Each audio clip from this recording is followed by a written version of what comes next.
प्यारे बच्चों 27वां क्वेश्चन है प्रश्नावली, ये प्रश्नावली 9 का बहुत इंपॉर्टेंट क्वेश्चन है और बहुत इंटरेस्टिंग है। कोई किसान है, ठीक है, और वो एक पुराना ट्रैक्टर को रुपये 12,000 में ख़रीदता है। उसको मतलब उसको जो कॉस्ट प्राइस है वो 12,000 रुपये है। कॉस्ट प्राइस 12,000 रुपये में ख़रीदता है, क्रय करता है। क्रय का मतलब ख़रीदता है। वह रुपये 6,000, अब देखो रुपये 6,000 जो हैं का नकद कैश पेमेंट कर देता है, नकद भुगतान करता है, कैश पेमेंट करता है। और शेष धनराशि, अब 12,000 का उसने क्रय किया था तो 6,000 तो उसने कैश कर दिए, नकद भुगतान दे दिया, तो कितने बचे शेष राशि। शेष राशि कितना मतलब 6,000। तो 6,000 रुपये जो बचे उसको वो रुपये 500 की वार्षिक किस्त के अतिरिक्त, यानी कि हर वर्ष 500 रुपये की वार्षिक किस्त के अतिरिक्त उस धन पर जिसका भुगतान नहीं किया गया है वो धन जिस पर अभी भुगतान नहीं किया गया है 12% वार्षिक ब्याज भी देता है। यानी कि 500 रुपये की किस्त के साथ साथ 12% उस पर इंटरेस्ट भी दे रहा है, ईयरली वार्षिक किस्त। तो किसान को कह रहा है, किसान को ट्रैक्टर की कुल कितनी कीमत देनी होगी। देखो क्रय तो हमने 12,000 में किया था, लेकिन उस समय उसने केवल कितने पैसे दिए, तो केवल मात्र 6,000 रुपये ही उसने जिससे लिया उसको दिए। तो कितने बच गए, 6,000 रुपये बच गए। तो शेष राशि को क्या कह रहा है, वो 500 रुपये की वार्षिक किस्त। तो 6,000 रुपये बचे तो एक साल में केवल 500 रुपये दे रहा है। और इसका मतलब कुल कितनी किस्त बनी कि 6,000 को अगर हम किससे भाग देते हैं 500 से, 12 किस्त, यानी कि 12 साल तक चलेगी ये। 12 किस्त का मतलब हो गया 12, क्योंकि वार्षिक किस्त है। वार्षिक का मतलब एक वर्ष में दी गई धनराशि 500 रुपये। लेकिन इस 500 रुपये के साथ एक चीज़ और दे रहा है। वो क्या दे रहा है कि अतिरिक्त उस धन पर जिसका भुगतान नहीं किया गया है, मतलब जो पैसे उनने अभी नहीं दिए हैं उस पर क्या होगा कि उसे 12% ब्याज भी देना पड़ेगा। तो अब क्या होगा, किसान को ट्रैक्टर की कुल कितनी कीमत देनी होगी।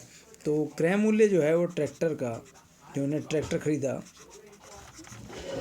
ट्रैक्टर का क्रय मूल्य यानी कि कॉस्ट प्राइस, ट्रैक्टर का कॉस्ट प्राइस जो है वो रुपये 12,000 है, रुपये 12,000, ठीक है। अब उसने क्या करा कि 6,000 रुपये नकद दे दिए, तो नकद कैश पेमेंट कर दिया, नकद भुगतान। तो नकद भुगतान जो उसने करा वो करा रुपये 6,000 का, रुपये 6,000 का भुगतान कर दिया, ठीक है। अब इसके बाद क्या हुआ, तो शेष भुगतान कितना रह गया, शेष धनराशि कितनी रहेगी, शेष धनराशि। तो शेष धनराशि कैसे निकालेंगे, इस 12,000 में इस 6,000 को सब्ट्रैक्ट कर दिए, घटा दीजिए, तो रुपये 6,000 धनराशि बच गई जो उसको देनी है। अब वो कह रहा है कि वार्षिक किस्त कितनी है, समझ जाइए, वार्षिक किस्त, वार्षिक किस्त कितनी है, वार्षिक किस्त है रुपये 500। लेकिन इस 500 रुपये के साथ उसे क्या करना है कि जो धनराशि अभी तक दी नहीं गई है, जैसे ये 6,000 रुपये नहीं दिए गए, तो इस पर उसको ब्याज भी देना है। कितना ब्याज देना है, 12% वार्षिक। तो ब्याज जो उसको देना है 12% ईयरली, ईयरली का मतलब वार्षिक। और ये 12% ईयरली किस पे लगेगा, वो धनराशि जिसका भुगतान नहीं किया गया। तो पहले वर्ष में तो इस 6,000 पर लगेगा, अगले वर्ष में इस 6,000 में से ये किस्त के 500 रुपये कम हो जाएंगे, तो अगले वर्ष 5,500 पर लगेगा। तो पहले वर्ष में दिया गया ब्याज, पहले वर्ष में पहले हम किस्तों की संख्या निकाल लें, पहले हम किस्तों की संख्या निकाल लेते हैं। तो किस्तों की संख्या, तो किस्तों की संख्या हमें कितने कैसे पता चलेगा, किस्तों की संख्या कैसे निकलेगी कि कितनी धनराशि हमें देनी रहेगी 6,000, और एक वर्ष की किस्त कितनी है 500। 500 से 6,000 को डिवाइड करो तो पता चल जाएगा। तो 6,000 डिवाइडेड बाय 500, तो 2 जीरो कट गए, 5 से 60 12 टाइम्स, तो 12 किस्त, यानी कि उससे 12 किस्त बनी, तो उसे 12 साल में वो पूरा पैसा चुकाएगा, 12 वर्षों में पूरा पैसा चुकाएगा। तो प्रथम वर्ष में दिया गया ब्याज,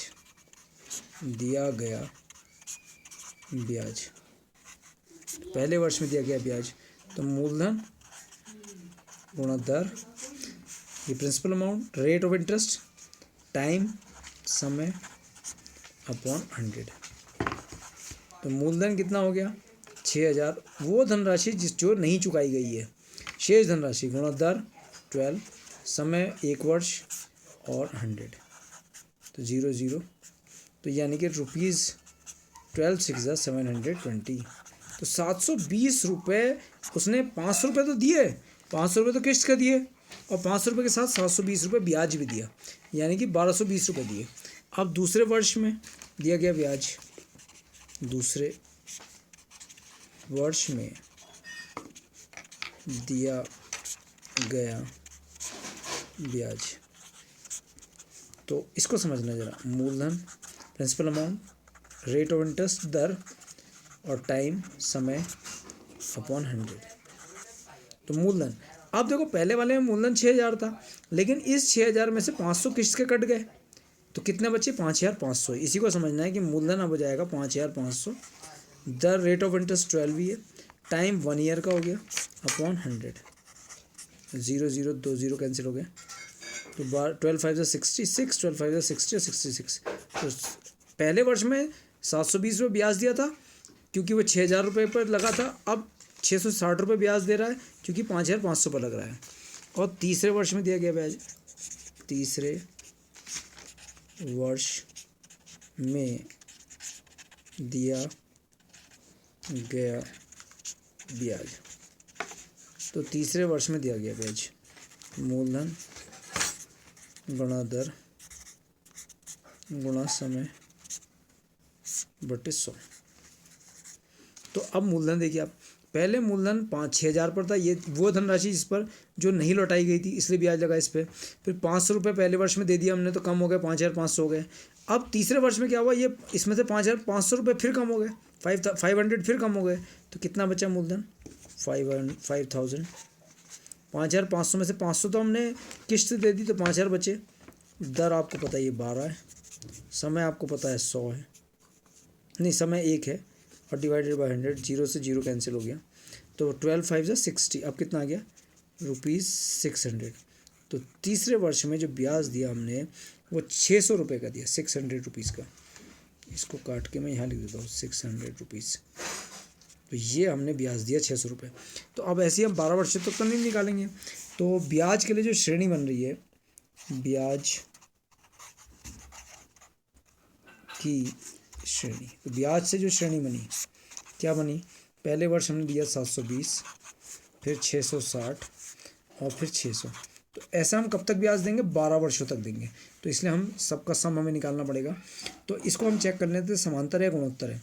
660 में से आप 720 घटाइए तो कितना बचा 60, 600 में से 60 घटाइए 60 बचा, इसका मतलब ये समांतर श्रेणी है।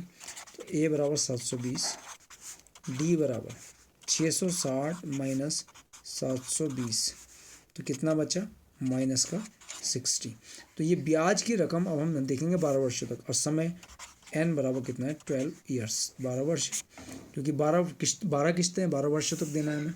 तो SN बराबर हो गया n/2, इन सब का ब्याज की रकम जोड़ लेते हैं, n/2 2a plus n-1 into D.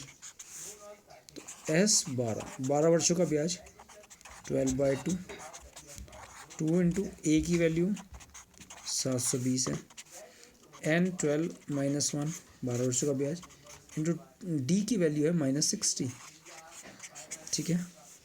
तो S12 6 हो गया, और ये हो गया 1440 प्लस ये हो गया 11 और माइनस का 60, 11 इंटू माइनस का 60।